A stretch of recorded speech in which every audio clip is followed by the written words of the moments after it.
If you ever wanted to convert your image file with lots of text in it to a document without installing any software, you can use Google Docs to do that for you in a matter of just seconds. Here's how to do that. Simply drag your image file that has text in it to your Google Drive.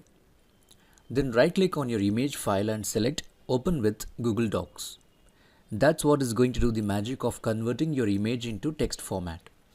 You'll see that your image got automatically converted into text when the doc gets opened up.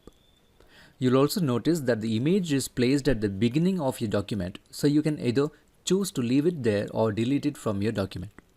I will delete it for now as I just wanted the text. Now, if you want to save it into Word or any other formats like PDF or text, you can do that by clicking on the File menu, Download As, and then choose your option.